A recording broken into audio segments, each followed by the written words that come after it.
gente linda, comienza Canarias de ida y vuelta.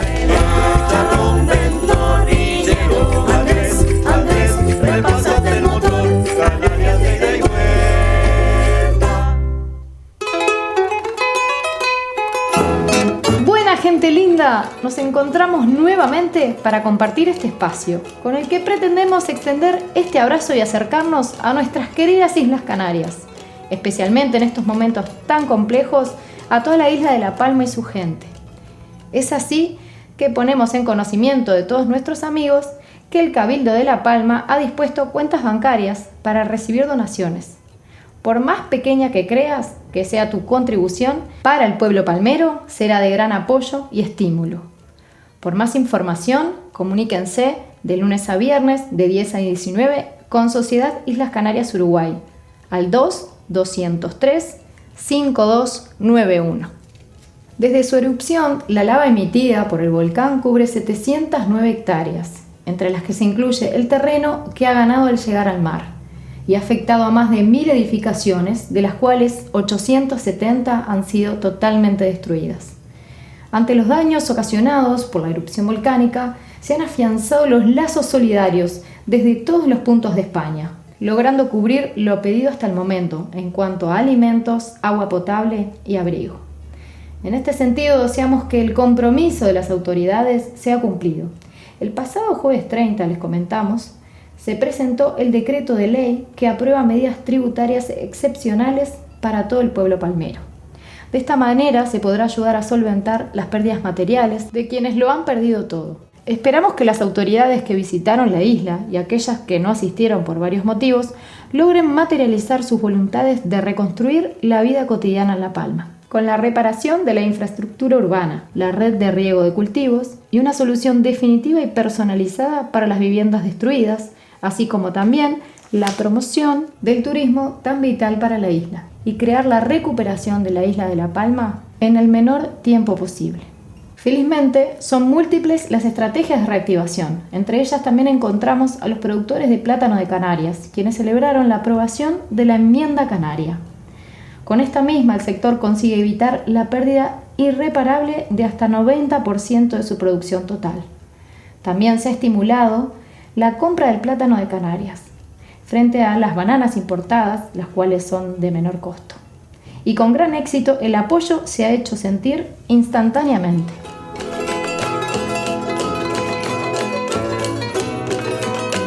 Bien, continuamos conociendo tesoros de nuestras queridas islas. En esta ocasión, una maravilla cultural que a nosotros, desde este lado del mundo, nos sorprende y fascina.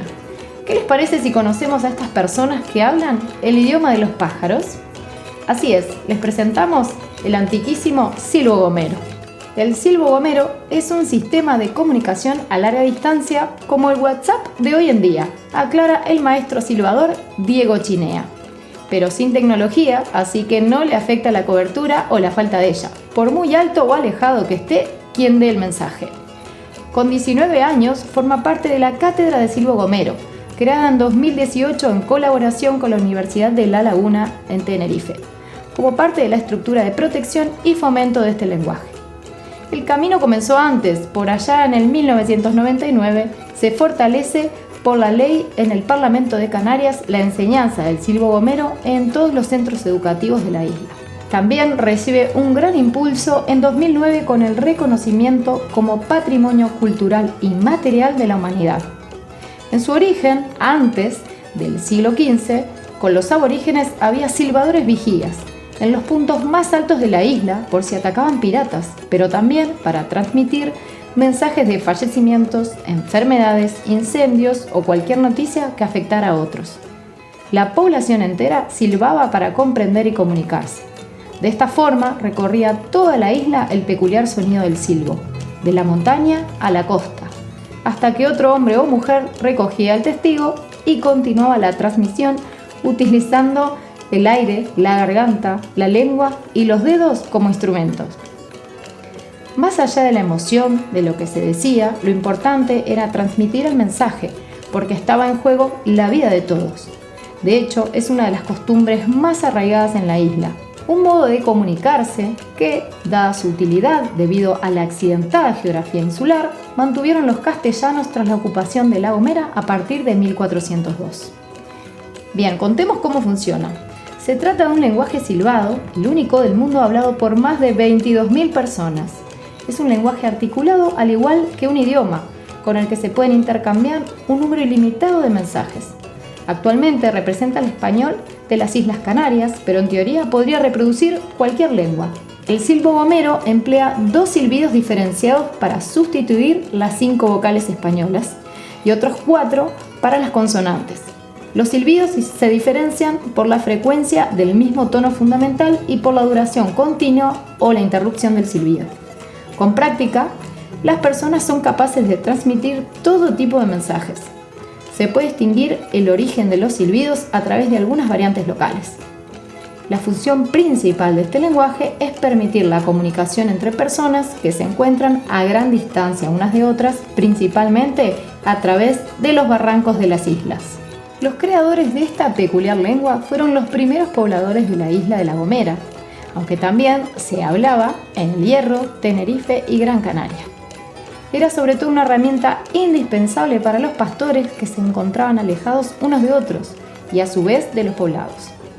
A pesar de que tras la conquista el idioma de los aborígenes, el guanche, fue desapareciendo y solo quedaron algunos vocablos, el silbo se adaptó a la lengua de los conquistadores, el castellano del siglo XVI.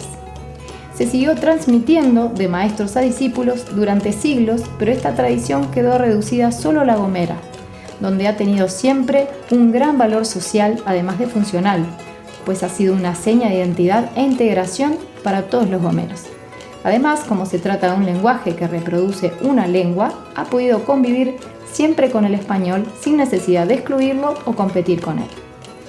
Sin embargo, a principios del siglo XX estuvo al borde de la desaparición completa, pues ya solo quedaban unas decenas de personas, sobre todo mayores, que conocían y utilizaban el silbo, debido a las cada vez menos frecuentes actividades de pastoreo y el desarrollo de las telecomunicaciones en materia de comunicación.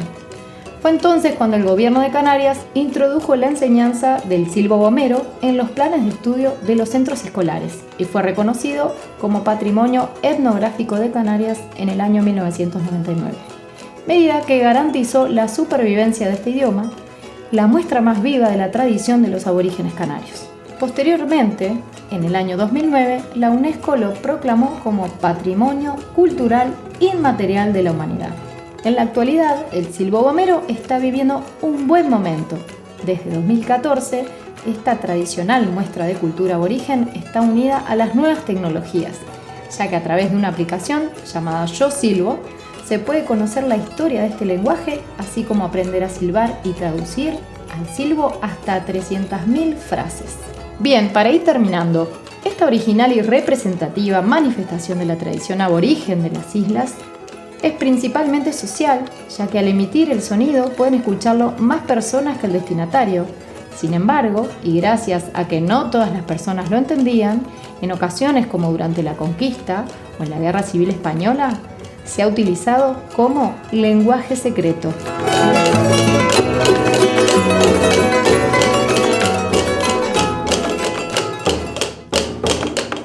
Amigos, inicia un nuevo capítulo de la historia de las Islas Canarias, contada desde la perspectiva de los invadidos, los colonizados y aculturizados.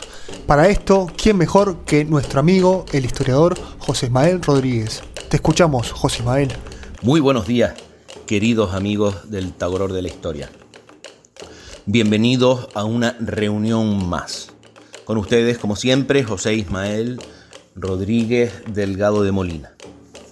La semana pasada habíamos visto cómo la isla de Aguara, la isla de La Palma, terminaba por ser conquistada, invadida y ocupada tras la traición, una más, de los europeos, en este caso por parte de Alonso Fernández de Lugo, y por lo tanto la isla había sido derrotada de forma definitiva.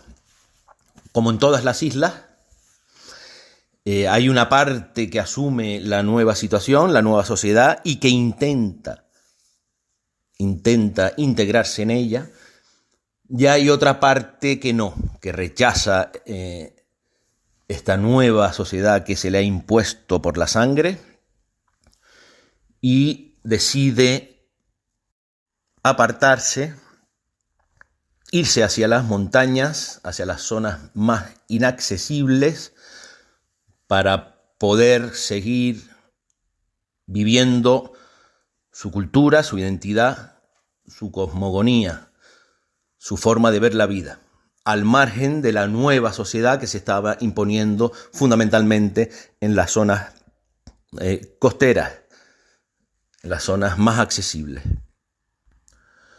Una vez pacificada, entre comillas, la isla de Aguara, la isla de La Palma, Alonso Fernández de Lugo pone sus ojos en la isla de Achinet, en Tenerife. Pero antes de iniciar el estudio, el análisis somero de cómo fue la guerra, cómo y dónde fueron las distintas batallas, o por lo menos las más importantes, qué argucias se utilizaron, qué técnicas se utilizaron para doblegar a los guanches, a los habitantes, a los naturales de la isla de Tenerife. Antes de eso, hoy nos vamos a desplazar hasta la isla de Madeira. La isla de Madeira, que está situada al norte de las Islas Canarias, forma parte de lo que se llama la Macaronesia, Azores, Madeira, las Islas Salvajes, las Islas Canarias y Cabo Verde. Estos archipiélagos forman lo que conocemos hoy como la Macaronesia. Pues hoy nos vamos a desplazar hacia la isla de Madeira porque está el poblamiento de estas islas. Estas islas estaban despobladas cuando llegan los europeos, en concreto los portugueses, estaban despobladas. Y el proceso de colonización por parte de los portugueses de estas islas tiene mucho que ver con nosotros, con los canarios. A partir de 1455, la entrada de la caña de azúcar en las islas portuguesas, Azores y Madeira, hace que necesiten mano de obra para los ingenios y, obviamente, pastores para el ganado en sus montes. Desde Madeira saldrán hacia varias expediciones a Canarias con el objetivo de capturar a indígenas, a canarios, como esclavos y emplearlos en dichos trabajos. Con el tiempo, esos canarios se hicieron absolutamente irreemplazables en los ingenios azucareros y llegaron a ganar muchísimo dinero que utilizaron unas veces para comprar su libertad y otras para adquirir casas y tierras. Además, procuraban siempre comprar la libertad de sus hermanos y liberarlos de la esclavitud a la que lo tenían sometidos los portugueses. Por otro lado, los canarios, enviados como pastores a las cumbres de Madeira, claro, allí se vieron libres en medio de un entorno muy similar al de su tierra natal, al de Canarias. En las cumbres de la isla de Madeira se sienten absolutamente señores de la tierra, manteniendo sus creencias y costumbres, tal y como muestran diferentes pruebas arqueológicas. O sea, los guanches en las montañas de Madeira trasladan desde todo su bagaje cultural e identitario y lo desarrollan en la isla de Madeira. Pues este sentimiento de libertad, esta actitud rebelde en los montes de Madeira, los canarios llegaron a transmitirlo también a los negros, a los esclavos negros que allí también vivían. La esclavitud negra era una esclavitud más sumisa, ¿verdad? Pero los canarios lograron devolverles dignidad, así como la idea de emancipación, de emanciparse de sus señores, de sus dueños europeos y blancos. Esta situación llenó de preocupación a las autoridades de la isla.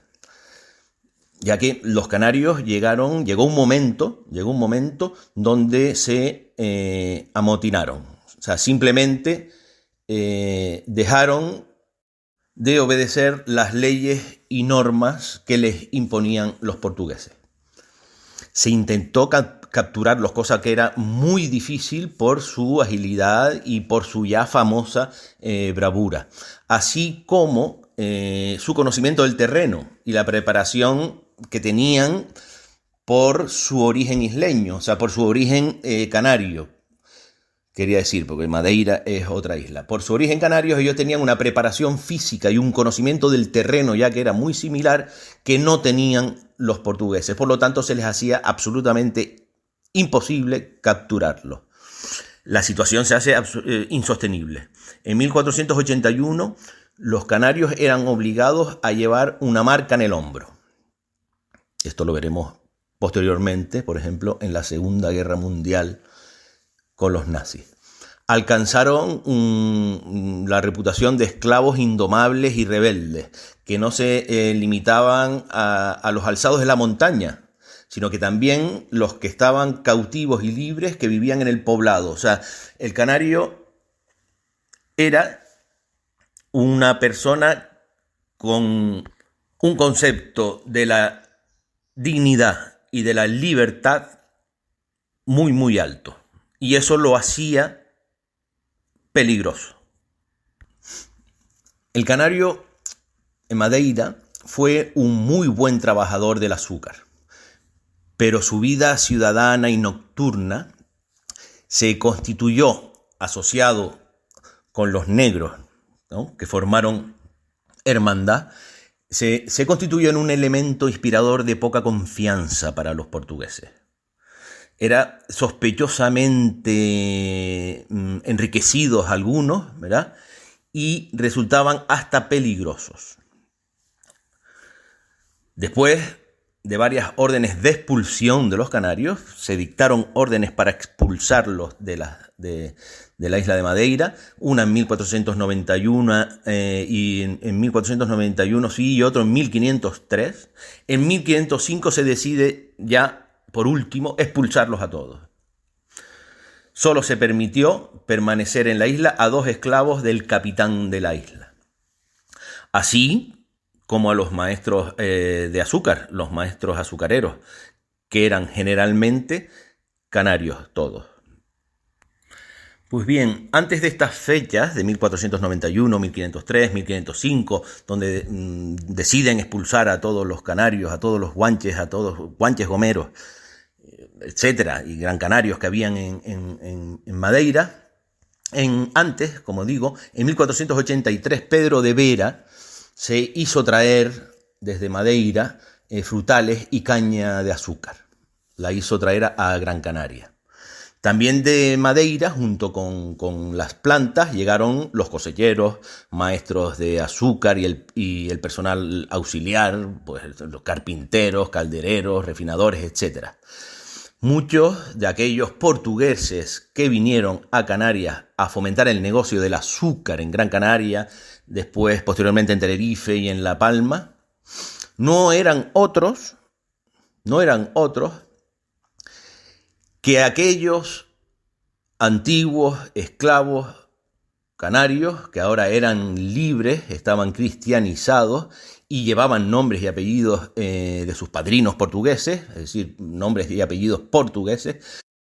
Pues la gran mayoría de esos hombres que vinieron acompañando el nuevo cultivo eran los canarios que en su momento salieron de Canarias para ser vendidos como esclavos en la isla de Madeira. La tradición oral de Madeira habla de hombres con rabo, seguramente por la forma de los tamarcos que tenían los canarios. También está constatada la construcción de almogárenes y atarjeas. Almogárenes, que eran los lugares sagrados de la religión de los canarios. También nos cuentan que los canarios, cuando se veían acosados y rodeados, optaban por suicidarse ritualmente, por desriscarse, por lanzarse al vacío. Cuentan cómo excavaron cuevas y escondrijos contra las persecuciones que sufrieron. También los restos arqueológicos en Madeira son abundantes, con cuevas de habitación, concheros, incluso cazoletas, en un lugar que se llama actualmente Lugar do Canário, en Ponta do Sol, o sea, el lugar de los canarios, que está al poniente de la isla, así como en otros lugares de la isla que indican que mantuvieron sus creencias espirituales y sus prácticas religiosas. En definitiva, la historia de los canarios en Madeira es la de una comunidad de gomeros, guanches, aguaras y canarios alzados juntos en las montañas y apoyados por los libres y esclavos de las ciudades. La historia de una revuelta de esclavos que tuvo éxito, así como la determinación de estos hombres y de estas mujeres de conservar sus costumbres y su libertad. Pues muy bien, queridos amigos, este ha sido el resumen de la aventura canaria en la isla de Madeira, una aventura de ida y de vuelta.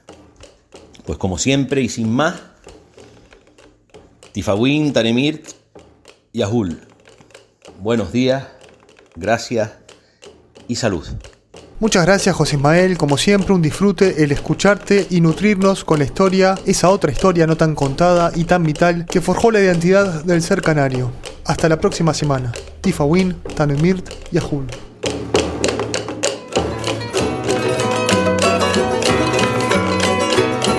Hoy recordamos a otro poeta canario, José María Millares Sal. Nace en Las Palmas de Gran Canaria en 1921, en el viejo barrio Gran Canario de Vegueta, en el seno de una familia de artistas e intelectuales que le aportó una atmósfera propicia para el desarrollo de su vocación. Fueron sus hermanos el también poeta Agustín Millares Sal, los pintores Manolo Millares y Eduardo Millares, el timplista Totoyo Millares y la pintora indigenista Jane Millares Sal. De 1946 datan sus primeras entregas poéticas en la colección Cuadernos de Poesía y Crítica.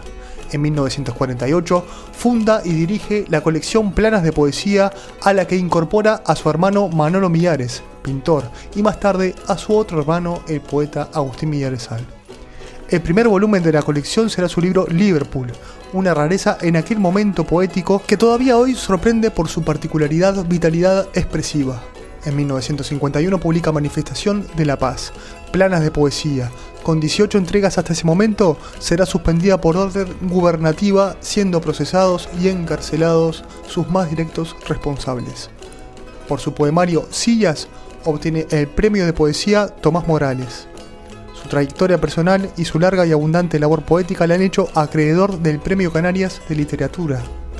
Recibe póstumamente el Premio Nacional de Poesía por su obra Cuadernos. A pesar de ser un poeta enormemente prolífico, publicó 27 poemarios originales, 18 de los cuales vieron la luz en sus últimos 20 años de vida. En la actualidad, la obra inédita de José María Millares Sal supera con creces a la que dejó publicada en vida. Y fue el compositor de letra y música de canciones populares tan conocidas en Canarias como De Belingo y Campanas de Vegueta. Basado en la versión que dejaron los Gofiones en su álbum Canario, interpretó para ustedes el grupo Garoé de Sociedad y las Canarias, Campanas de Vegueta.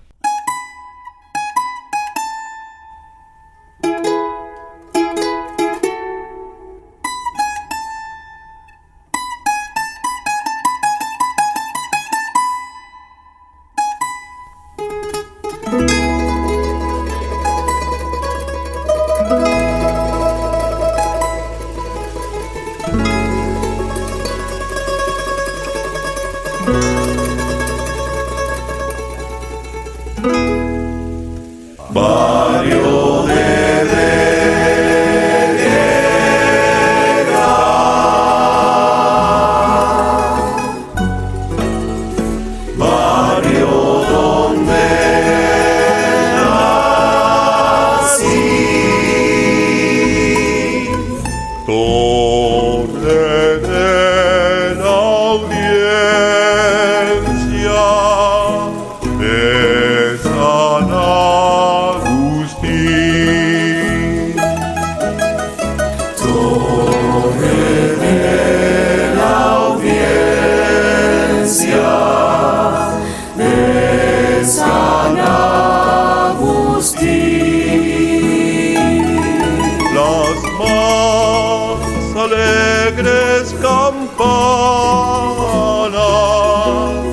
de nuestra catedral,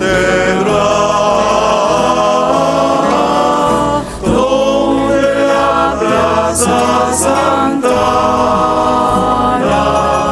al aire se echó a volar, al mar, al mar, al mar, al mar.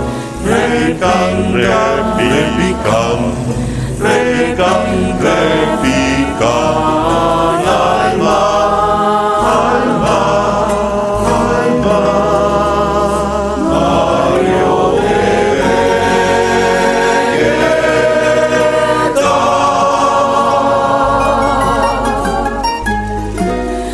barrio de mi niñez.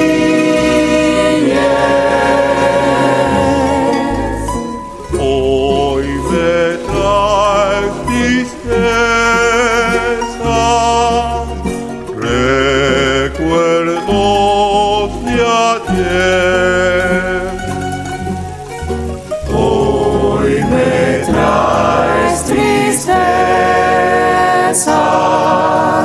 recuerdos de ayer. Las más alegres campanas de nuestra catedral, donde la plaza Santa al aire se echó a volar, al mar, al mar, al mar. Repican, repican, repican, repican, al mar, al mar, al mar. Barrio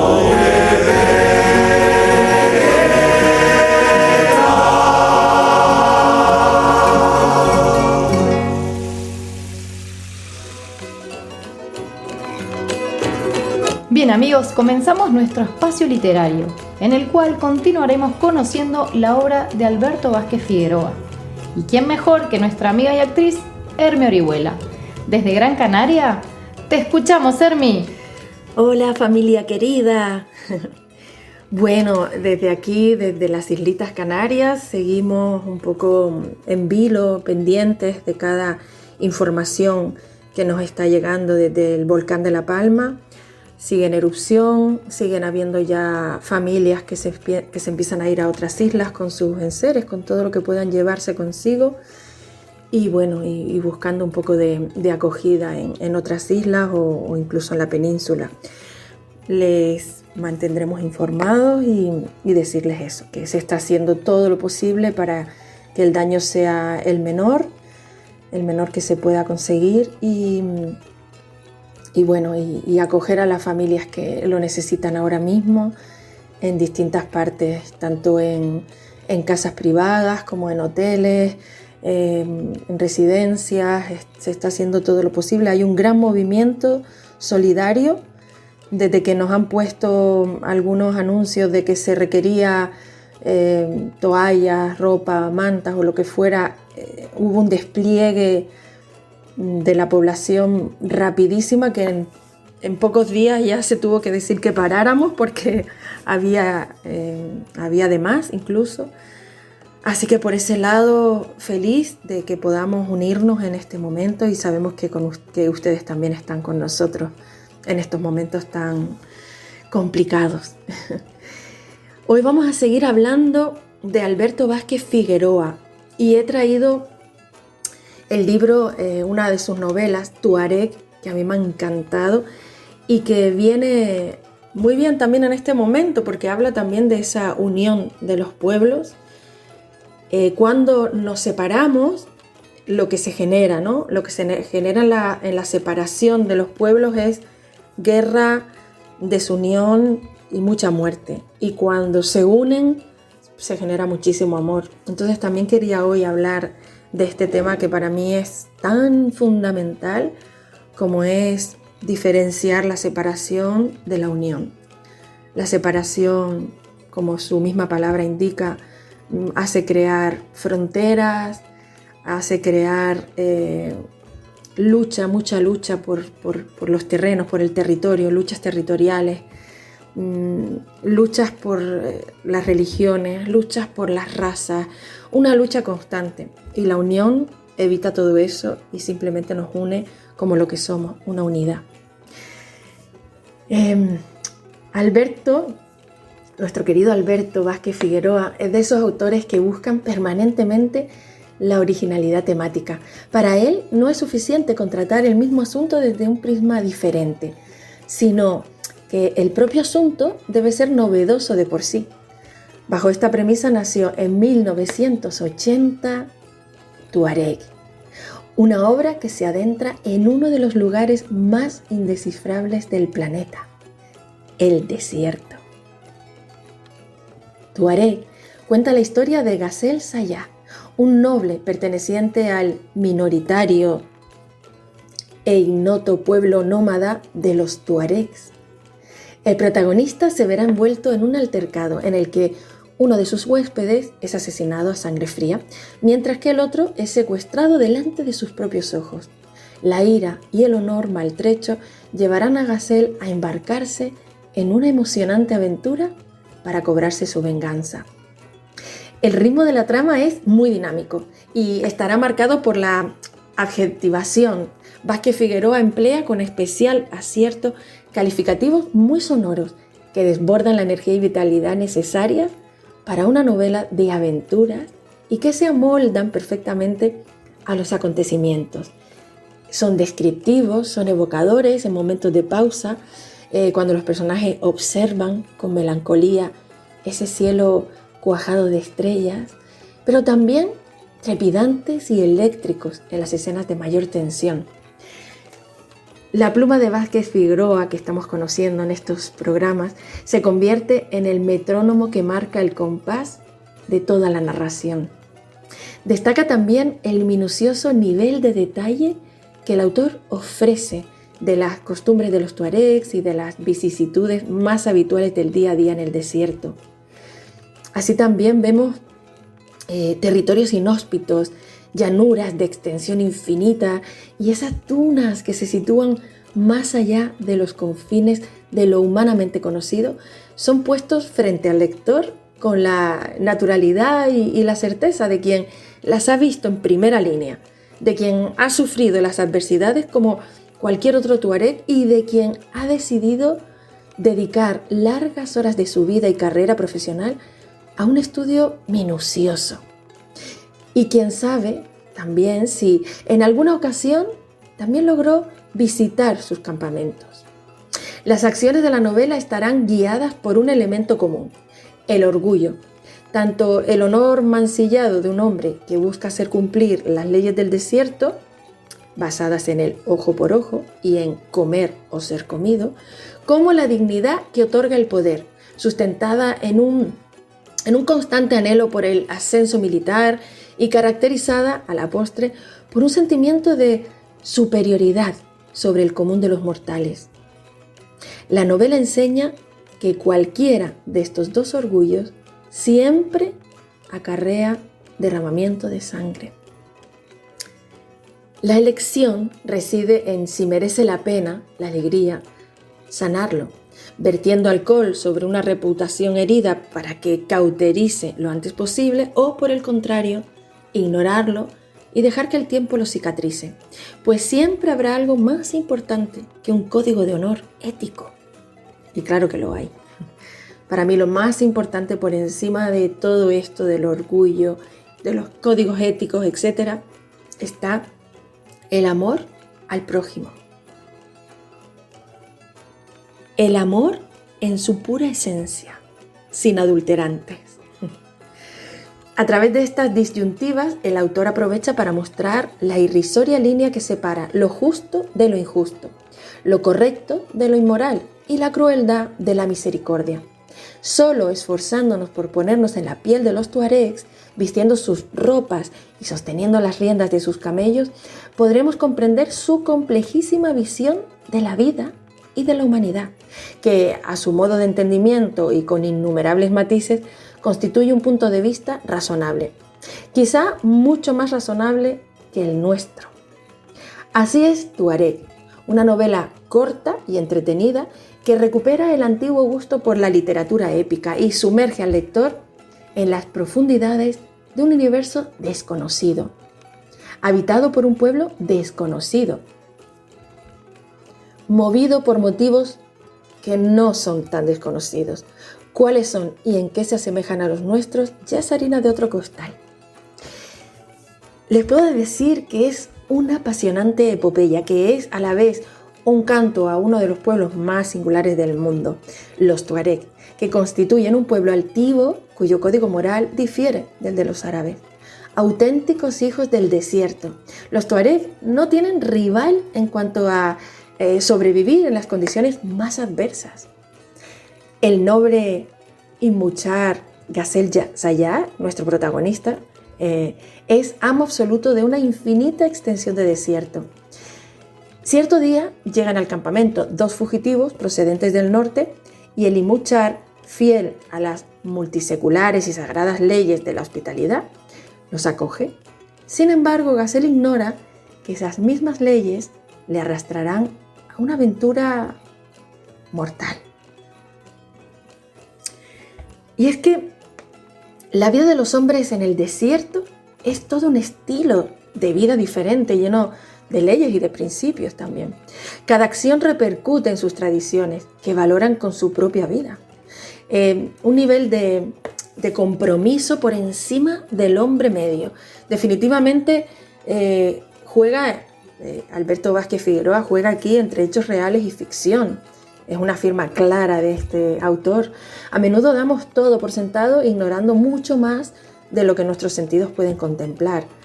Vivimos en un mundo constituido de diferentes realidades, tantas como personas lo habitan, eso es verdad.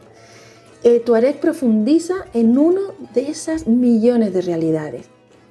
Hemos ido construyendo esas realidades a través de la historia y compartimos un escenario completo y soberbio. Creo que es una de las mejores obras de Alberto Vázquez Figueroa, porque realmente se dejó la piel aquí. También es verdad que en cada una de sus novelas consigue ese, por lo menos desde mi punto de vista, consigue ese rodearte de ese mundo que te cuenta tan detalladamente que realmente te sientes parte de la misma trama, parte de la historia, y de alguna manera quieres salvar a su protagonista de todos los males que le van aconteciendo a lo largo de la novela.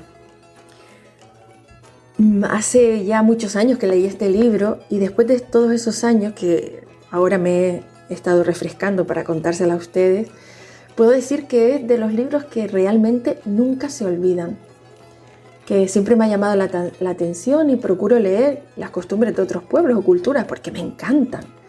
Y en este libro te consigues adentrar en las antiguas costumbres de los señores del desierto.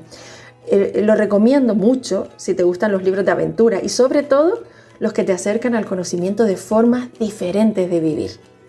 Aquí realmente lo vas a encontrar.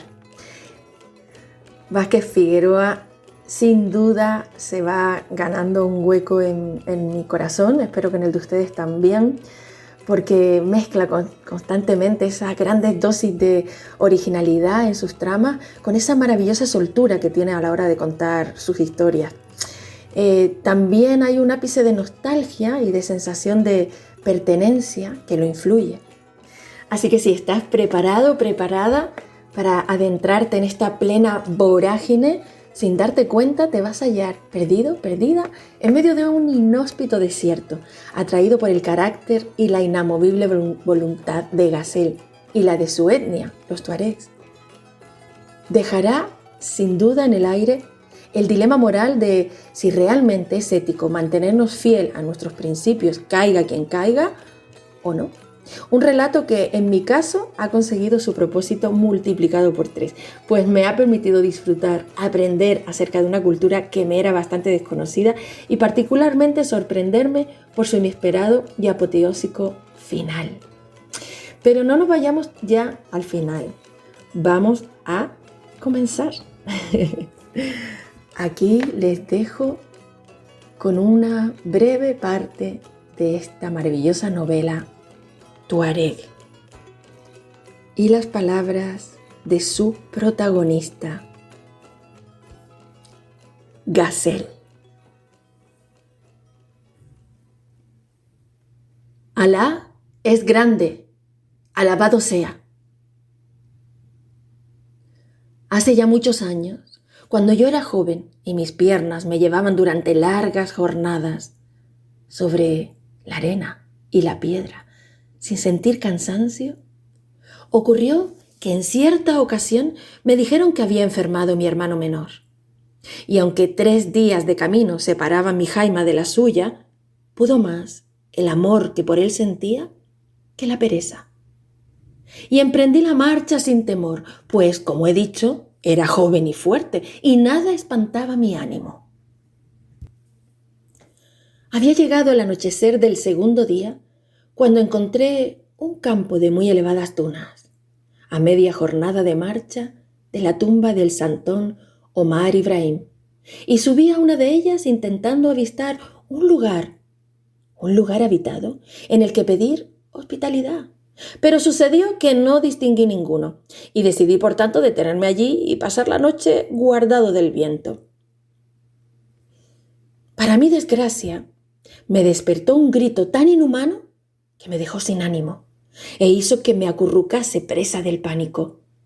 Pensé que un alma que sufría en el infierno lograba atravesar la tierra con sus aullidos.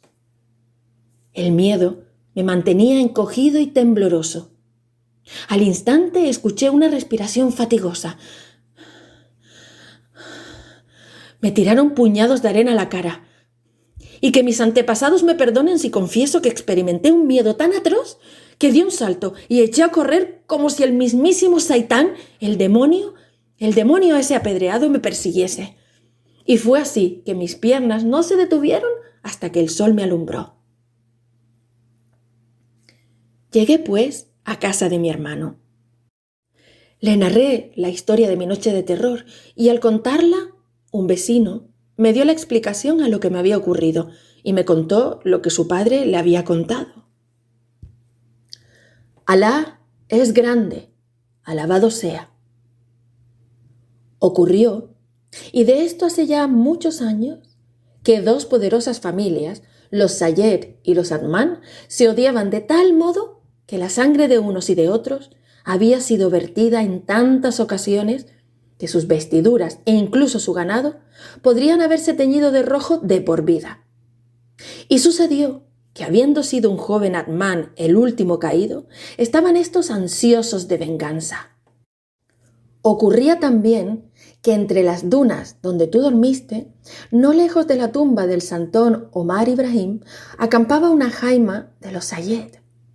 Pero en ella habían muerto ya todos los hombres y tan solo se encontraba habitada por una madre y su hijo, que vivían tranquilos, ya que incluso para aquellas familias que tanto se odiaban, atacar a una mujer seguía siendo algo indigno.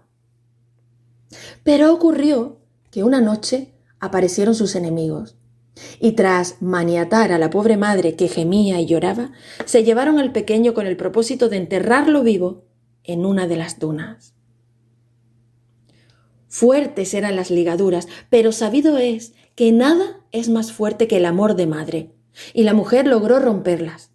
Pero cuando salió al exterior, ya todos se habían ido, y no distinguió más que un infinito número de altas dunas, por lo que se lanzó de una a otra, escarbando aquí y allá, gimiendo y llamando, sabiendo que su hijo se asfixiaba por momentos y ella era la única que podía salvarlo. Y así le sorprendió el alba. Y siguió un día, y otro, porque la misericordia de Alá le había concedido el bien de la locura, para que de este modo sufriera menos al no comprender cuánta maldad existe en los hombres. Y nunca más volvió a saberse de aquella infortunada mujer, y cuentan que de noche su espíritu vaga por las dunas, no lejos de la tumba del santón Omar Ibrahim. Y aún continúa con su búsqueda y sus lamentaciones, y cierto debe ser, ya que tú, que allí dormiste sin saberlo, te encontraste con ella.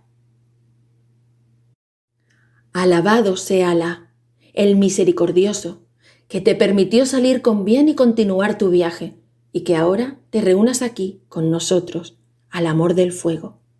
Alabado sea. Al concluir su relato, el anciano suspiró profundamente, volviéndose a los más jóvenes, aquellos que escuchaban por primera vez la antigua historia, y dijo: ved cómo el odio y las luchas entre familias a nada conducen más que al miedo, a la locura y a la muerte. Durante unos minutos nadie habló, pues se hacía necesario meditar sobre las enseñanzas que contenía la historia que el anciano Suilem acababa de contar. Bien sabía Gazelle, al terminar esta historia y quedarse en silencio, que el mundo había vivido en este tiempo extraños acontecimientos de los que le llegaban muy confusos rumores a través de esporádicos viajeros. Y se alegró de no haberlos visto de cerca, pues las viejas noticias hablaban de muerte, de guerra, de odio y de hambre de grandes cambios cada vez más acelerados, cambios de los que nadie parecía sentirse satisfecho y que no auguraban nada bueno tampoco para nadie. En contraste con todo este cambio, esta locura mundial, Gazelle pasaba largos ratos a solas con sus pensamientos y descendía luego sin prisas para echar una última ojeada al ganado y al campamento y retirarse a descansar al comprobar que ni hienas hambrientas ni astutos chacales amenazaban su pequeño mundo. A la puerta de su tienda, la mayor y más confortable del campamento, se detenía unos instantes a escuchar. Si el viento no había comenzado aún a llorar, el silencio llegaba a ser tan denso que incluso hacía daño en los oídos. Gazelle amaba ese silencio. Gazelle también amaba a su dromedario, todo cuanto un hombre del desierto es capaz de amar a un animal del que tan a menudo depende su vida. Y secretamente, cuando nadie podía oírle, le hablaba en voz alta como si entendiera, llamándole Raurab, el cuervo, burlándose de su blanquísimo pelo que se confundía a menudo con la arena, convirtiéndole en invisible cuando tenía una alta duna a sus espaldas.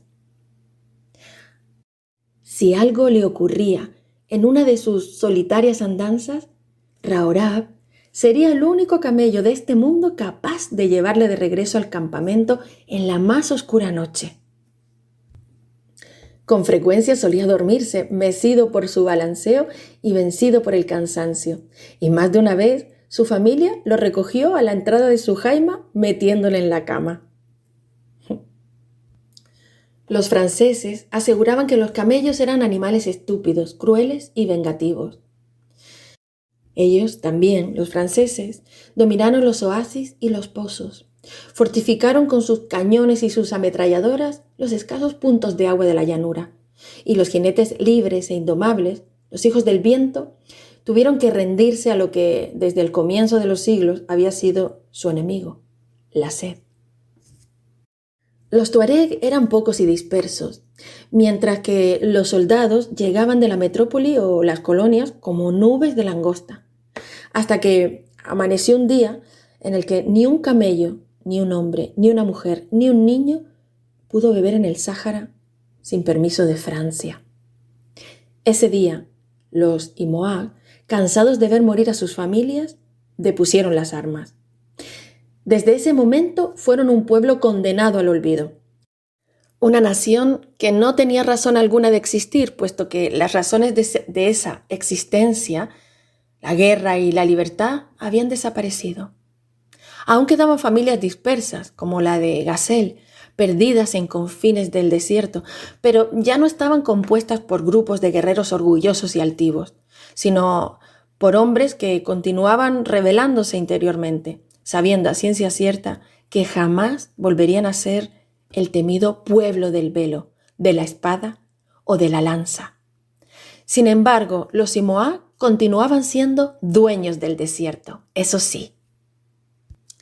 Únicamente los tuareg, y en especial los tuareg solitarios, afrontaban sin miedo a la tierra vacía, aquella que no era más que una mancha blanca en los mapas, donde la temperatura hacía hervir la sangre en los mediodías calurosos. No crecía ni el más leñoso de los arbustos, e incluso las aves migradoras las esquivaban en sus vuelos a cientos de metros de altura.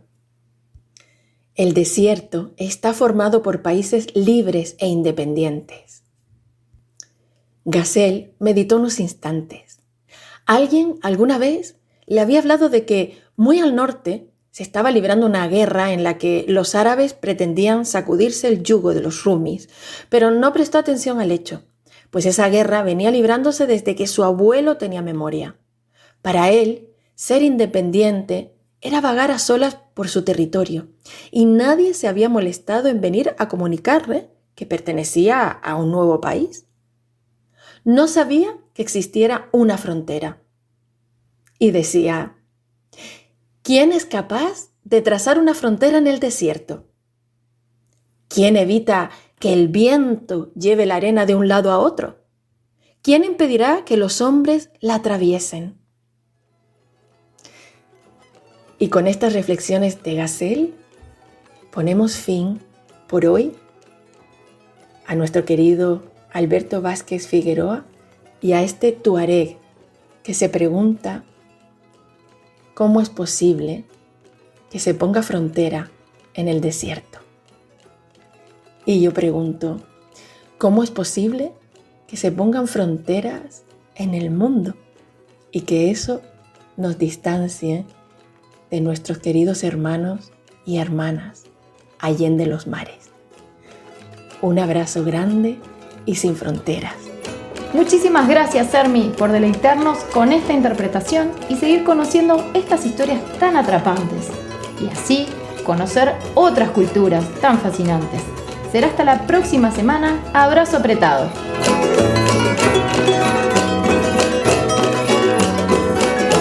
Bien, amigos, continuemos. Un 1 de octubre, pero de hace 90 años, se aprobó el sufragio universal femenino en España. Un derecho conquistado gracias a Clara Campoamor, quien fue la segunda mujer en entrar en el Colegio de Abogados de Madrid después de Victoria Kent. Ambas eran referentes en la lucha por la igualdad, pero solo una pasaría a la historia como impulsora del mayor hito feminista en tiempos de la Segunda República. La culpa fue del debate que tuvo lugar en el Congreso el 1 de octubre de 1931, tras décadas de activismo, siguiendo la senda de las sufragistas de los países anglosajones. Clara Campoamor, diputada del Partido Radical por Madrid, consiguió llevar a pleno de la Cámara Baja una propuesta para incluir el voto femenino en la Constitución que se estaba forjando por aquel entonces. Buena parte de los diputados que se pronunciaron en contra de la idea esgrimieron argumentos que en la actualidad suenan descabellados, pero que entonces estaban a la orden del día, como que la histeria o la debilidad psicológica eran cualidades innatas de las mujeres y les pedían ejercer de forma racional su derecho al voto. Sin embargo, el argumento con más peso no vino de un hombre ni del ala más reaccionaria del Parlamento, sino de la otra mujer que, junto con Campoamor, ocupaba un escaño. Creo que no es momento de otorgar el voto a la mujer española. Lo dice una mujer que en el momento crítico de decirlo renuncia a un ideal, admitía Victoria Kent, primera abogada en España y diputada por el Partido Radical Socialista. Sus diferencias con Campoamor no eran por el fondo del asunto, sino más bien por estrategia política. Mientras que, para Campoamor, la redacción de la Constitución del 31 era una ocasión única para conseguir lo que habían reclamado durante tantos años, Kent sostenía que, a corto plazo, podía poner en peligro la República. La tesis de Kent se basaba en que las mujeres, en su mayoría sin formación y sin experiencia democrática, votarían influenciadas por sus maridos o por la iglesia, de tal manera que hacía falta un esfuerzo previo de pedagogía en valores republicanos. Como ejemplo, ponían la falta de mujeres en las manifestaciones para pedir una mejor educación y sanidad, la ausencia de protestas femeninas contra la guerra de Marruecos o su nula oposición a Primo de Rivera. Reconocía la valentía de las universitarias que acabaron en la cárcel por protestar, pero a su juicio hacían falta muchas más como ellas. La réplica de Campo Amor desmontó este razonamiento. ¿Que cuando las mujeres se han levantado para protestar de la guerra de Marruecos? Primero, ¿y por qué no los hombres? Segundo, ¿quién protestó y se levantó en Zaragoza cuando la guerra de Cuba más que las mujeres? ¿Quién nutrió la manifestación pro responsabilidades del Ateneo con motivo del desastre de Anual? Más que las mujeres, que iban en mayor número que los hombres. Las mujeres. Otro de los brillantes resquiebros discursivos de Campo Amor fue darle la vuelta a la convicción de que el hombre influiría en el voto de la mujer. Los que votaseis por la República y a quienes os votaron los republicanos, meditad un momento y decid si habéis votado solos, si os votaron solo los hombres. ¿Ha estado ausente del voto de la mujer? Pues entonces, si afirmáis que la mujer no influye para nada en la vida política del hombre, estáis, fijaos bien, afirmando su personalidad, afirmando la resistencia a acatarlos. Incluso las posiciones biologicistas encontraron una firme respuesta por su parte.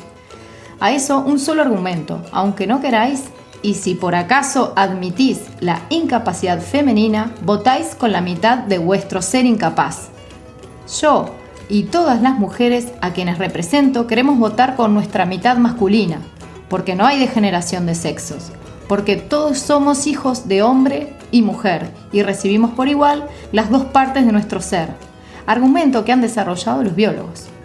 Somos producto de dos seres, no hay incapacidad posible de vosotros a mí, ni de mí a vosotros. Antes de terminar su intervención, Clara Campoamor pronuncia su famosa cita de Alexander von Humboldt, cuando subraya que la única manera de madurarse para el ejercicio de la libertad y hacerla accesible a todos es caminar dentro de ella. Campo Amor no solo había preparado una brillante intervención, detrás de su discurso hubo una intensa negociación para cosechar apoyos, lo que dio pie a un resultado histórico. El sufragio femenino se aprobó por 161 votos a favor y 121 en contra. Entre estos últimos se contaba el de Victoria Kent, que propuso una enmienda para minimizar los efectos inmediatos de la reforma, según la cual las mujeres solo podían votar en unas generales tras haberlo hecho en 2 municipales consecutivas. En la práctica, hubieran tardado una década en votar al presidente. Su propuesta no prosperó y las mujeres españolas votaron por primera vez el 19 de noviembre de 1933. En aquellos comicios, las fuerzas de izquierda sufrieron una contundente derrota a manos de la Confederación Española de Derechas Autónomas. Hubo quien acechó el batacazo del sufragio femenino, pero esta teoría caería por su propio peso en el 36, cuando el Frente Nacional se impuso de nuevo. El tablero político parecía moverse más por la clase social que por razones de género. Campo Amor no luchó solo por el voto de las mujeres, sino también por el divorcio y la igualdad de los hijos e hijas nacidos fuera de matrimonio, además de la abolición de la prostitución. Sin dudas, Clara Campoamor ha sido una de las abanderadas de las batallas por los derechos de las mujeres que ha dejado su huella para siempre. Muchas gracias a todos por acompañarnos. Es un placer celebrar este encuentro semana a semana. Les recordamos nuestro teléfono para las donaciones destinadas a La Palma. 2-203-5291, de lunes a viernes, de 10 a 19. Muchísimas gracias a todos y será hasta la próxima en otro Canarias de ida y vuelta.